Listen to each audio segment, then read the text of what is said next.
Hi all, welcome to Studycom MLT academy. നമ്മൾ Kerala PSC lab technician related ആയിട്ടുള്ള previous questions ആണ് discuss ചെയ്യുന്നത്. So ഇവിടെ നമ്മൾ സബ്ജക്റ്റ് ഓറിയൻറ്റഡ് ആയിട്ട് ആണ് ക്വസ്റ്റ്യൻസ് ഡിസ്കസ് ചെയ്യുന്നത്. അതായത് ഇന്ന് നമ്മൾ ഡിസ്കസ് ചെയ്യാൻ പോകുന്നത് ബ്ലഡ് ബാങ്ക് ഏരിയ ആണ്. അപ്പോൾ ഇതിൽ ഞാൻ കൊടുത്തിട്ടുള്ള എല്ലാ ക്വസ്റ്റ്യൻസും കേരള PSCയിൽ ചോദിച്ചിട്ടുള്ള ക്വസ്റ്റ്യൻ ആണ്. അത് നമ്മൾ ഡീറ്റെയിൽ ആയിട്ട് ആ ഒരു സബ്ജക്റ്റ് റിലേറ്റഡ് ആയിട്ട് ഡീറ്റെയിൽ ആയിട്ട് ഡിസ്കഷനാണ് ഇവിടെ ഉദ്ദേശിക്കുന്നത്. സോ നമുക്ക് എന്തായാലും വീഡിയോയിലേക്ക് കിടക്കാം. ഫസ്റ്റ് ക്വസ്റ്റ്യൻ നോക്കാം. Febrile reaction occur in transfusion reaction due to option A RBC lysis, option B platelet aggregation, option C excess anticoagulant, option D WBC antigen sensitization. അതായത് ഈ febrile non haemolytic transfusion reaction എന്ന് പറയുന്ന reaction അതിൻ്റെ cos എന്താണെന്നാണ് ഇവിടെ ചോദിച്ചിട്ടുള്ളത്. Correct answer എന്താണ്? Yes, WBC antigen sensitisation ആണ്. അതായത് febrile non haemolytic transfusion reaction എന്ന് പറയുന്നത് നമ്മളുടെ WBC റിലീസ് ചെയ്യുന്ന സൈറ്റോകൈൻ കാരണം ഉണ്ടാവുന്നതാണ്. നമ്മൾ RBCനെ അല്ലെങ്കിൽ ബ്ലഡിനെ സ്റ്റോർ ചെയ്യുന്ന സമയത്ത് അതിൽ RBC WBC പ്ലേറ്റ്ലെറ്റ് ഒക്കെ ഉണ്ട് അല്ലേ? ആ പ്ലേറ്റ്ലെറ്റ് ഡോണറിൻ്റെ ബ്ലഡിലുള്ള WBCs സൈറ്റോകൈനെ റിലീസ് ചെയ്യും കുറച്ച്. അതായത് നമ്മൾ സ്റ്റോറേജ് ടൈം കൂടുന്നതിനനുസരിച്ച് ഇത് കൂടാണ് ചെയ്യുന്നത്. ഫെബ്രൈൽ നോൺ ഹീമോലൈറ്റിക് ട്രാൻസ്ഫ്യൂഷൻ്റെ ചാൻസ് കൂടാണ് ചെയ്യുന്നത്. ഇവർ ഈ സൈറ്റോകൈനാണ് നമ്മുടെ റെസിപ്പിയൻറ്റിൻ്റെ ബ്ലഡിലേക്ക് എത്തുമ്പോൾ പ്രശ്നം ഉണ്ടാക്കുന്നത്, അല്ലെങ്കിൽ febrile non haemolytic transfusion reaction തരുന്നത്. പേരിൽ തന്നെ ഉണ്ട് നോൺ ഹീമോലൈറ്റിക് ആണ്. അത് ഹീമോലൈസിസ് ഇവിടെ നടക്കുന്നില്ല. പ്രശ്നം ഉണ്ടാക്കുന്നത് ആരെയാണ്? WBCസിനെയാണ്. അപ്പോൾ ഫെബ്രൈൽ നോൺ ഹീമോലൈറ്റിക് ട്രാൻസ്ഫ്യൂഷൻ്റെ റിയാക്ഷൻ്റെ കാരണം എന്താണെന്ന് വെച്ചാൽ സ്റ്റോർ ചെയ്ത WBC പ്രൊഡ്യൂസ് ചെയ്യുന്ന സൈറ്റോകൈൻസ് ആണ് അതിൻ്റെ കോസ് എന്ന് പറയുന്നത്. ഇതൊരു common type of transfusion reaction ആണ്. ഇതിൻ്റെ മെയിൻ സിംറ്റം ആയിട്ട് വരുന്നത് ഈ ഫീവറും ചിൽസൊക്കെയാണ്. ഹീമോലൈസിസ് ഇവിടെ നടക്കുന്നില്ല. അതിൻ്റെ പേരിൽ തന്നെ ഉണ്ട് നോൺ ഹീമോലൈറ്റിക് എന്നുള്ളത്. ഓക്കെ, ഇതിന് നമുക്ക് സൊല്യൂഷനായിട്ട് എന്ത് ചെയ്യാം? പ്രിക്കോഷനായിട്ട് എന്ത് ചെയ്യാം? യെസ്, ല്യൂക്കോ റിഡക്ഷൻ എന്നുള്ളൊരു കാര്യം ചെയ്യാം അല്ലേ? ഇത് ഉണ്ടാക്കുന്നത് WBC ആണ്. അപ്പോൾ WBCനെ കുറച്ചിട്ടുള്ള ബ്ലഡ് കൊടുത്താൽ പ്രശ്നമുണ്ടോ? അല്ലെങ്കിൽ ആ WBCനെ എടുത്ത് കളഞ്ഞു ബാക്കിയുള്ള ബ്ലഡാണ് കൊടുക്കുന്നത്, അങ്ങനെയാണെങ്കിൽ പ്രശ്നം വരുന്നില്ല. അപ്പോൾ ല്യൂക്കോ റിഡക്ഷൻ എന്നുള്ളതാണ് നമ്മുടെ ഫെബ്രൈൽ നോൺ ഹീമോലൈറ്റിക് ട്രാൻസ്ഫ്യൂഷൻ റിയാക്ഷൻ്റെ ഒരു സൊല്യൂഷൻ എന്ന് പറയുന്നത്. സോ അതിന് വേണ്ടിയിട്ട് നമ്മൾ log 3 ഫിൽറ്റേഴ്സൊക്കെ യൂസ് ചെയ്യാറുണ്ട് ഈ ല്യൂക്കോ റിഡക്ഷൻ ചെയ്യാൻ വേണ്ടിയിട്ട്. ഓക്കെ, സോ ഇനി നമുക്ക് നെക്സ്റ്റ് ക്വസ്റ്റ്യൻ നോക്കാം. Bombay blood group is seen in blood group type option A, option B, option C AB, option D O group. Correct answer. അതായത് ബോംബെ ബ്ലഡ് ഗ്രൂപ്പ് ഏത് ടൈപ്പ് ഓഫ് ഗ്രൂപ്പിലാണ് കാണുന്നത്? Yes, it is O group എൻ്റെ ഒരു variant ആയിട്ടാണ് നമുക്ക് Bombay blood group കാണുന്നത്. എന്താണ് ഈ ബോംബെ ബ്ലഡ് ഗ്രൂപ്പിൻ്റെ ഫീച്ചേഴ്സ് എന്ന് നോക്കാം. നമ്മൾ ബ്ലഡ് ഗ്രൂപ്പുകൾ different type of blood group ഉണ്ട് അല്ലേ? A ഗ്രൂപ്പ് ഉണ്ട്, B ഗ്രൂപ്പ് ഉണ്ട്, AB, O and Bombay blood group എന്ന് പറയുന്ന കേസുണ്ട്. അതായത് RBCൻ്റെ മുകളിൽ പ്രസൻ്റ് ആയിരിക്കുന്ന ആൻറ്റിജൻ്റെ ബേസിലാണ് നമ്മൾ ബ്ലഡ് ഗ്രൂപ്പിനെ A, B, O എന്നൊക്കെ പറഞ്ഞ് ക്ലാസിഫൈ ചെയ്തിരിക്കുന്നത്. ഈ AB-യിലും A-കാരിലും B-കാരിലും O-കാരിലൊക്കെ കോമൺ ആയിട്ട് കാണുന്ന ഒരു ആൻറ്റിജനാണ് H ആൻറ്റിജൻ എന്ന് പറയുന്നത്. A-കാരിലും B-കാരിലും AB-കാരിലും O-കാരിലൊക്കെ കോമൺ ആയിട്ട് കാണുന്ന ആൻറ്റിജനാണ് H ആൻറ്റിജൻ. ഈ H ആൻറ്റിജൻ എന്നാണ് ബാക്കിയുള്ള A ആൻറ്റിജനും B ആൻറ്റിജനും ഒക്കെ ഡിറൈവ് ചെയ്ത് വന്നിരിക്കുന്നത്. ഓക്കെ, അപ്പം നമുക്ക് A ഗ്രൂപ്പാണ് എന്നൊരാളെടുത്ത് പറയണമെങ്കിൽ ആളുടെ ബ്ലഡിൽ RBCൻ്റെ മുകളിൽ ഏതൊക്കെ ആൻറ്റിജൻ ഉണ്ടാവും? A ആൻറ്റിജനും ഉണ്ടാവും, പിന്നെ എല്ലാവർക്കും ഉള്ളതുപോലെ H ആൻറ്റിജനും ഉണ്ടാവും. ഓക്കെ, A ബ്ലഡ് ഗ്രൂപ്പുകാർക്ക് H ആൻറ്റിജനും A ആൻറ്റിജനും പ്രസൻ്റ് ആയിരിക്കും. ഇതിൻ്റെ ഓപ്പോസിറ്റ് ഇല്ലാത്ത ആൻറ്റിബോഡിയാണ് സെറത്തിൽ ഉണ്ടാവുക. അപ്പോൾ Aക്കാർക്ക് B ആൻറ്റിബോഡി സെറത്തിൽ ഉണ്ടാവും. H ആൻറ്റിബോഡി ഉണ്ടാവുമോ? ഇല്ല, കാരണം ഓൾറെഡി ആളുടെ RBCൻ്റെ മുകളിൽ H ആൻറ്റിജൻ ഉള്ളതുകൊണ്ട് സെറത്തിൽ H ആൻറ്റിബോഡി ഉണ്ടാവില്ല. ഓക്കെ, ഇനി ബി ബ്ലഡ് ഗ്രൂപ്പ് ആരുടെ കേസിൽ അപ്പോൾ ഏതൊക്കെയായിരിക്കും ആൻറ്റിജൻ ഉണ്ടാവുന്നത്? യെസ്, ബി ആൻറ്റിജനും ഉണ്ടാവും, എച്ച് ആൻറ്റിജനും ഉണ്ടാവും. ആളുടെ സെറത്തിൽ അപ്പോൾ ഏത് ആൻറ്റിബോഡി ആയിരിക്കും ഉണ്ടാവുന്നത്? എ ആൻറ്റിബോഡി ആണ് ഉണ്ടാവുന്നത് അല്ലേ? കാരണം എന്താണ്? ഓൾറെഡി ബി ആൻറ്റിജൻ ഉള്ളത് കൊണ്ട് അതിൻ്റെ ഓപ്പോസിറ്റ് ആയിട്ടുള്ള എ ആൻറ്റിബോഡി ആയിരിക്കും എന്ത് വരുന്നത്? സെറത്തിൽ പ്രസൻ്റ് ആയിരിക്കും. ഓക്കെ, ഇനി എ ബി ബ്ലഡ് ഗ്രൂപ്പ് ഉള്ളവർക്ക് പേരിൽ തന്നെ ഉണ്ട് അല്ലേ? ആളുടെ ആർ ബി സിൻ്റെ മുകളിൽ എ ആൻറ്റിജനും ഉണ്ട്, ബി ആൻറ്റിജനും ഉണ്ട്, കൂടെ എച്ച് ആൻറ്റിജനും ഉണ്ട്. എച്ച് കോമൺ ആണല്ലോ. അപ്പോൾ സെറത്തിൽ ആൻറ്റിബോഡി ഉണ്ടാവുമോ? ഇല്ല, സെറത്തിൽ ആൻറ്റിബോഡി ഉണ്ടാവില്ല. കാരണം ഓൾറെഡി ആർ ബി സിൻ്റെ മുകളിൽ എ ആൻറ്റിജനും ബി ആൻറ്റിജനും ഉള്ളതുകൊണ്ട് സെറത്തിൽ ആൻറ്റിബോഡി ഇല്ല.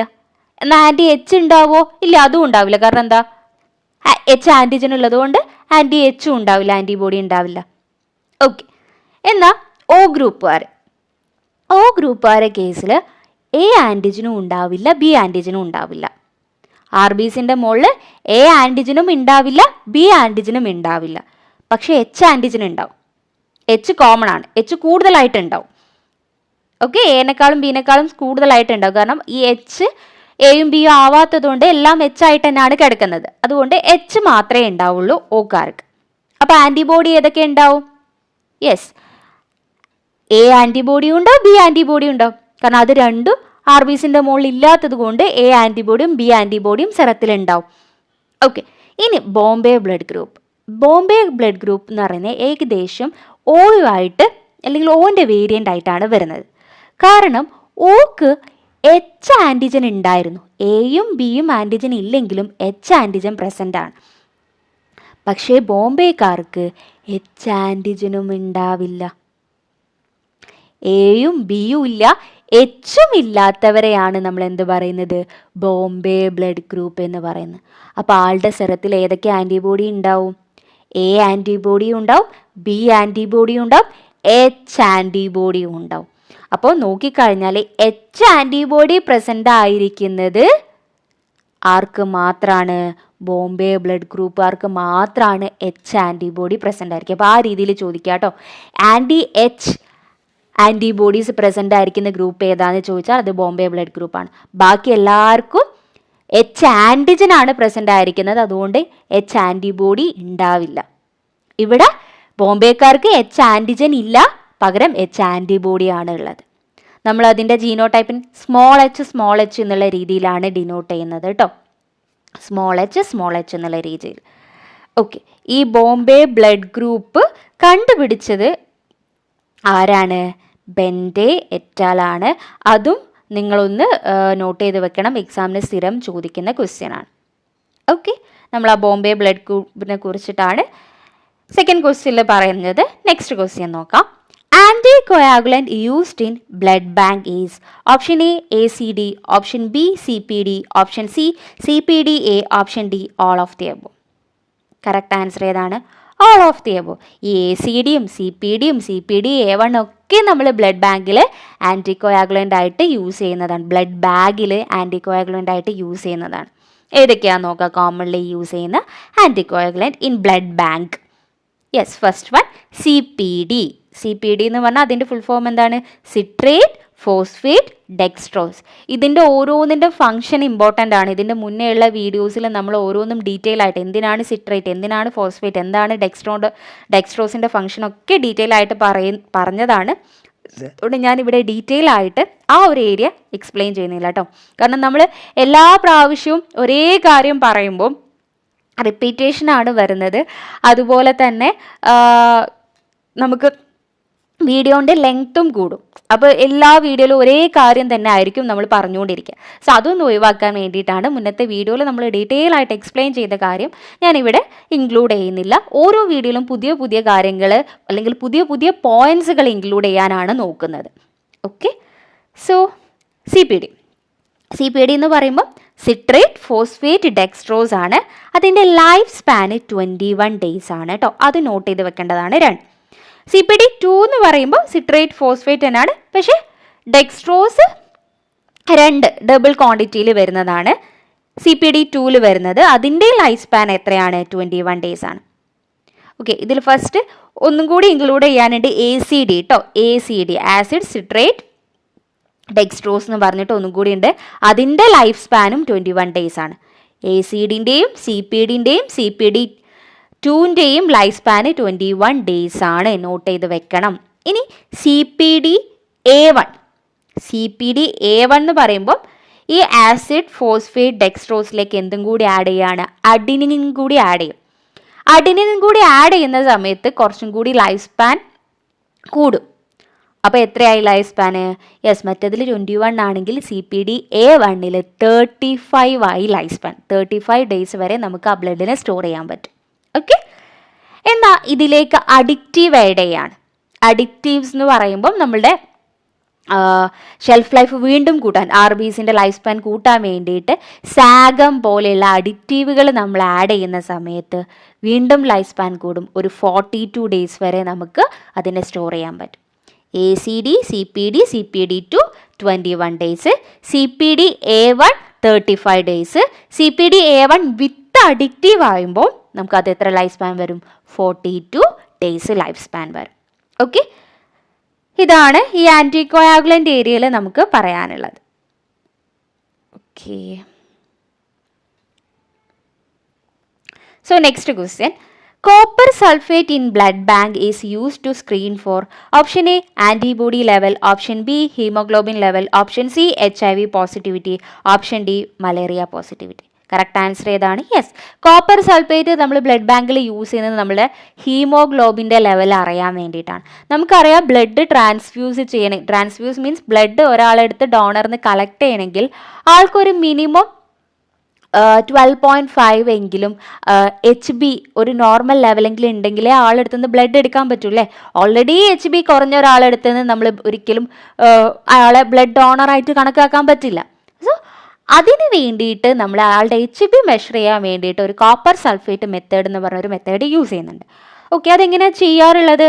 യെസ്, കോപ്പർ സൾഫേറ്റിൻ്റെ സ്പെസിഫിക് ഗ്രാവിറ്റി എന്ന് പറയുന്നത് 1.053 ആണ്. ചോദിക്കാൻ ചാൻസ് ഉള്ള ഒരു ക്വസ്റ്റ്യൻ ആണ് കേട്ടോ. 1.053 ആണ്. ഈ ഒരു കോപ്പർ സൾഫേറ്റിൻ്റെ ഈ ഒരു സ്പെസിഫിക് ഗ്രാവിറ്റി നമ്മുടെ HBൻ്റെ ഒരു 12.5 gram/dl കറസ്പോണ്ട് ആണ് വരുന്നത്. അപ്പോൾ നമ്മളൊരു കോപ്പർ സൾഫേറ്റ് സൊല്യൂഷൻ എടുത്ത് ഒരു ഡ്രോപ്പ് HB അല്ല ബ്ലഡ് നമ്മൾ ഡ്രോപ്പ് ഒഴിക്കുന്ന സമയത്ത് ഓൾറെഡി അത് സിങ്ക് ചെയ്ത് പോവുകയാണെങ്കിൽ നമുക്ക് മനസ്സിലാക്കാം ഇത് ഈ 1.5 സ്പെസിഫിക് ഗ്രാവിറ്റി കൂടുതലാണ്. HB ഒരു 12.5 മുകളിൽ ഉണ്ടാവും എന്ന് മനസ്സിലാക്കാം. ഇനി അത് ഫ്ലോട്ട് ചെയ്ത് കിടക്കുകയാണ്, സിങ്ക് ചെയ്ത് പോകുന്നില്ല, ഫ്ലോട്ട് ചെയ്ത് കിടക്കുകയാണെങ്കിൽ ഇത് 12.5 HB ഇല്ല, കാരണം സ്പെസിഫിക് ഗ്രാവിറ്റി കുറവാണ്. അപ്പോൾ അത് അതിൻ്റെ പുറത്ത് മുകളിൽ ഇങ്ങനെ കിടക്കുകയാണ് ചെയ്യുന്നത്. അപ്പോൾ സിങ്ക് ചെയ്ത് പോവുകയാണെങ്കിൽ മാത്രമേ ആളുടെ ബ്ലഡ് നമ്മൾ എടുക്കാൻ പറ്റുള്ളൂ. അതായത് സിങ്ക് ചെയ്ത് പോവുകയാണെങ്കിലാണ് അതെന്ത് മീൻ ചെയ്യുന്നത്? 12.5 കൂടുതൽ HB ഉണ്ട് എന്ന് മീൻ ചെയ്യുന്നത്. Okay, so copper sulphate method നമ്മൾ HB എസ്റ്റിമേഷൻ ആണ്. അതിൻ്റെ സ്പെസിഫിക് ഗ്രാവിറ്റി 1.053 ആണ്. ഈ 1.053 എന്ന് പറയുമ്പോൾ നമ്മൾ അത് എന്തിന് കറസ്പോണ്ട് ആണ്? 12.5 gram/dl HBക്ക് കറസ്പോണ്ട്സ് ആണ്. ഓക്കെ, സോ നെക്സ്റ്റ് ക്വസ്റ്റ്യൻ നോക്കാം. Direct Coombs test positive means Coombs serum has to bound option A antibody in plasma, option B antibody coated on RBC, option C antigen on RBC, option D antigen on WBC. ഏതാണ് correct answer? Coombs serums എങ്ങോട്ടാണ്? Coombs പോസിറ്റീവിൽ DCTയിൽ Coombs serum എവിടേക്കാണ് വന്ന് bound ചെയ്യുന്നത്? Yes, antibody quoted on RBCൻ്റെ മുകളിൽ coat ചെയ്ത ആൻറ്റിബോഡിയിലേക്കാണ്. നമുക്ക് കൃത്യമായിട്ട് നോക്കാം എന്താണ് ഈ ഡയറക്റ്റ് കൂം ടെസ്റ്റും എന്താണ് ഇൻഡയറക്റ്റ് കൂം ടെസ്റ്റും. ഡയറക്റ്റ് കൂം ടെസ്റ്റിൽ നമ്മൾ അവിടെ സെൻസിറ്റൈസ്ഡ് ആയിട്ടുള്ള RBCനെയാണ് ഡിറ്റക്ട് ചെയ്യുന്നത് അല്ലേ. നമ്മളുടെ ബോഡീൻ്റെ ഉള്ളിൽ തന്നെ, അതായത് ബ്ലഡ് വെസൽസിൻ്റെ ഉള്ളിൽ വെച്ചിട്ട് RBCൻ്റെ മുകളിൽ ഒരു ആൻറ്റിബോഡി വന്നിട്ട് അറ്റാച്ച് ചെയ്തിട്ടുണ്ടാവും. ഒരു ആൻറ്റിബോഡി RBCൻ്റെ മുകളിൽ വന്ന് അറ്റാച്ച് ചെയ്തിട്ടുണ്ടാവും. പക്ഷെ അഗ്ലൂട്ടിനേഷൻ കോസ് ചെയ്യില്ല, ജസ്റ്റ് വന്ന് അറ്റാച്ച് ചെയ്യുള്ളൂ. അതിനെയാണ് സെൻസിറ്റൈസേഷൻ എന്ന് പറയുന്നത്. അങ്ങനെ നമ്മളുടെ ബോഡിയിൽ ഇപ്പോൾ ഓൾറെഡി ഹീമോലൈറ്റിക് ട്രാൻസ്ഫ്യൂഷൻ റിയാക്ഷൻ്റെ സമയത്ത് അല്ലെങ്കിൽ HDNൻ്റെ സമയത്തൊക്കെ ഈ ഒരു സെൻസിറ്റൈസേഷൻ നടക്കുന്നുണ്ട്. എന്നാൽ ബോഡീൻ്റെ ഉള്ളിൽ വെച്ചിട്ട് അത് അഗ്ലൂട്ടിനേഷൻ നടക്കുന്നില്ല, ജസ്റ്റ് ഒരു ആൻറ്റിബോഡി വന്നിട്ട് RBCൻ്റെ മുകളിൽ കോട്ട് ചെയ്ത്. അങ്ങനെയുള്ള സെൻസറ്റൈസ്ഡ് ആയിട്ടുള്ള RBC ഉണ്ടോ എന്നാണ് നമ്മൾ DCTയിൽ, അതായത് ഡയറക്റ്റ് കൂം ടെസ്റ്റിൽ നോക്കുന്നത്. അതായത് സെൻസറ്റൈസേഷൻ നടക്കുന്നത് ഇൻ വൈവോ ആയിട്ടാണ്.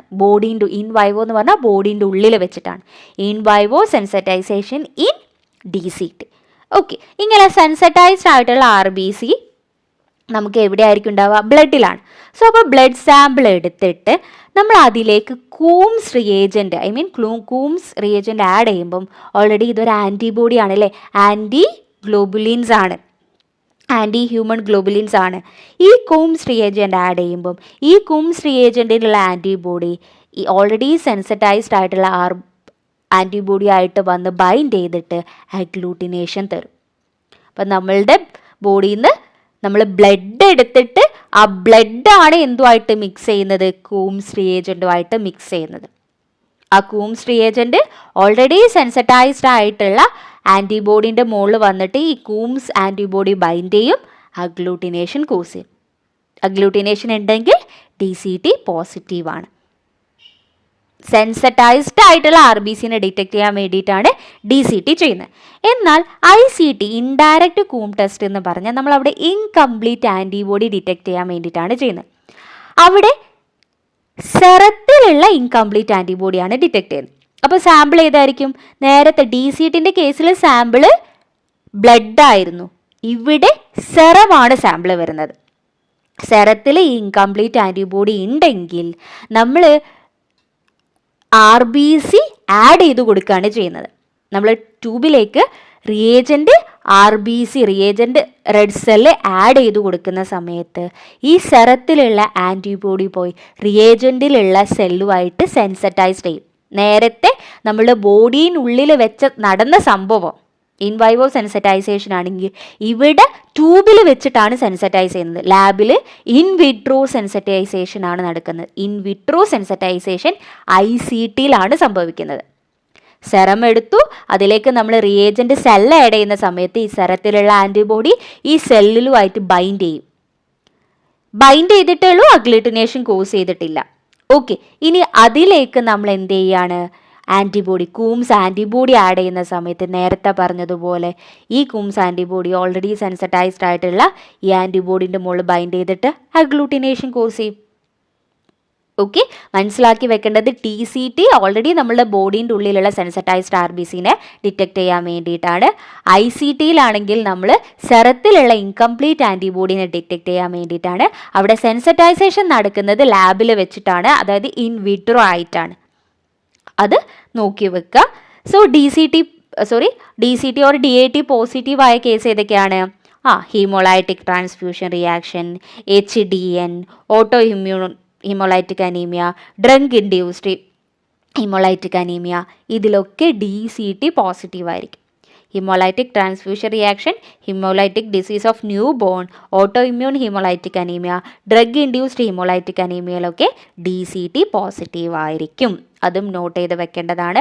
ചിലപ്പോൾ PSC എക്സാമിന് ഇങ്ങനെ ഇതെല്ലാം തന്നിട്ട് all of the above, none of the above എന്നൊക്കെയുള്ള ക്വസ്റ്റ്യൻസ് വരാറുണ്ട്. ഓക്കെ, നെക്സ്റ്റ് ക്വസ്റ്റ്യൻ നോക്കാം.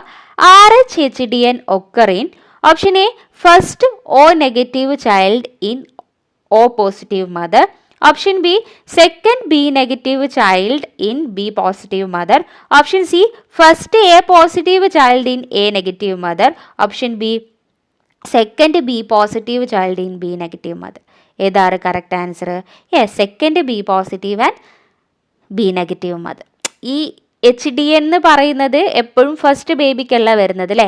RhHDN ഒക്കെ സെക്കൻഡ് ബേബിക്കാണ് വരുന്നത്. എങ്ങനെയാണ് വരുന്നത് അത് നമുക്ക് നോക്കാം ഡീറ്റെയിൽ ആയിട്ട്. നമ്മൾ ഒരു RH നെഗറ്റീവ് ആയിട്ടുള്ള ഒരു മദറിന് ആളുടെ ഫസ്റ്റ് പ്രഗ്നൻ്റ് ആവുന്നത് ഒരു RH പോസിറ്റീവ് ആയിട്ടുള്ള ഫീസസ് ആണ്, ഒരു കുട്ടിയാണ്.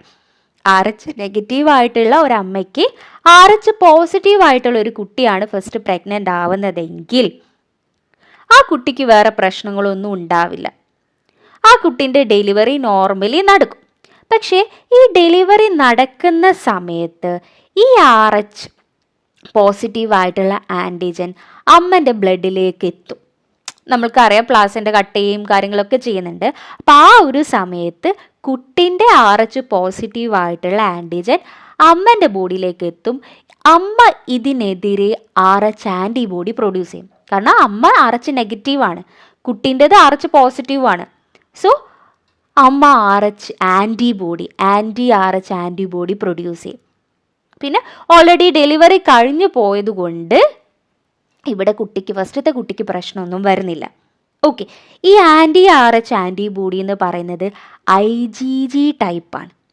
ഈ IgG ടൈപ്പ് ഓഫ് ആൻറ്റിബോഡിക്ക് ഒരു പ്രത്യേകത ഉണ്ട് അല്ലേ, അവർക്ക് മാത്രമേ പ്ലാസൻ്റ ക്രോസ് ചെയ്ത് ഇടാനുള്ള എബിലിറ്റി ഉള്ളൂ. അപ്പോൾ അമ്മൻ്റെ ബോഡിയിൽ നിന്ന് പ്രഗ്നൻ്റ് ആയിരിക്കുമ്പോൾ പ്ലാസൻ്റ ക്രോസ് ചെയ്ത് ആ ഫീറ്റസിലേക്ക് എത്തുന്ന ആൻറ്റിബോഡി IgG ടൈപ്പ് മാത്രമാണ്. ഓക്കെ, അപ്പം ഇവിടെ ഉണ്ടായിരിക്കുന്ന RH ആൻറ്റിബോഡീസ് IgG ടൈപ്പാണ്. രണ്ടാമത്തെ കുട്ടീനെ പ്രഗ്നൻ്റ് ആവുന്ന സമയത്ത് അതും RH പോസിറ്റീവ് ആണെങ്കിൽ നമുക്കറിയാം ഇവിടെ ഓൾറെഡി RH ആൻറ്റിബോഡി ഉണ്ടായിട്ടുണ്ട്. ആ RH ആൻറ്റിബോഡി പ്ലാസൻ്റ ക്രോസ് ചെയ്യാനുള്ള കഴിവുമുണ്ട്. അപ്പം എന്ത് ചെയ്യും, ഈ സെക്കൻഡ് ബേബീനെ പോയി ആ ഒരു ബേബി മീൻസ് ആ ഒരു ഫീറ്റസിനെ ഡിസ്ട്രക്ട് ചെയ്താളും. ഈ RH ആൻറ്റിബോഡി RH പോസിറ്റീവായിട്ടുള്ള ആ ഒരു ഫീറ്റസിനെ ഡിസ്ട്രക്ട് ചെയ്താളും. എന്നിട്ട് haemolytic disease of new bone ഉണ്ടാവും. ക്ലിയർ ആണല്ലോ? സോ ഇതാണ് HDN, അതിൻ്റെ ഒരു മെക്കാനിസം ഓഫ് ആക്ഷൻ എന്ന് പറയുന്നത്. ഓക്കെ, ഇനി നമുക്ക് നെക്സ്റ്റ് ക്വസ്റ്റ്യനിലേക്ക് പോവാം. Indication for FFP. Option A coagulation factor deficiency, option B anaemia, option C leukaemia, option D thrombocytopenia.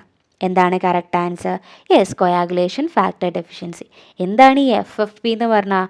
Yes, നമ്മൾ ഹോൾ ബ്ലഡിൽ നിന്ന് പ്ലാസ്മനെ സെപ്പറേറ്റ് ചെയ്തെടുക്കുക, പാക്ക്ഡ് RBCനെ റിമൂവ് ചെയ്തിട്ട് പ്ലാസ്മനെ സെപ്പറേറ്റ് ചെയ്തിട്ട് അതൊരു 6 മണിക്കൂറിനുള്ളിൽ നമ്മൾ 6 മണിക്കൂറിനുള്ളിൽ സെപ്പറേറ്റ് ചെയ്ത് അതിനെ -20 ഡിഗ്രി സെൽഷ്യസിൽ സ്റ്റോർ ചെയ്യുന്നതിനെയാണ് FFP എന്ന് പറയുന്നത്, ഫ്രഷ് ഫ്രോസൺ പ്ലാസ്മ എന്ന് പറയുന്നത്. ഈ FFP ഏതൊക്കെ കേസിലാണ് ഒരു പേഷ്യൻറ്റിന് കൊടുക്കേണ്ടി വരിക? Mainly multiple coagulation factor deficiency. Coagulation factor deficiency ഉണ്ടാകുമ്പം ഈ പ്ലാസ്മയിലാണ് കൊയാഗുലേഷൻ ഫാക്ടേഴ്സ് ഉണ്ടാവുന്നത് അല്ലേ. ആ കൊയാഗുലേഷൻ ഫാക്ടേഴ്സിനെ അത് റീപ്ലേസ് ചെയ്യും.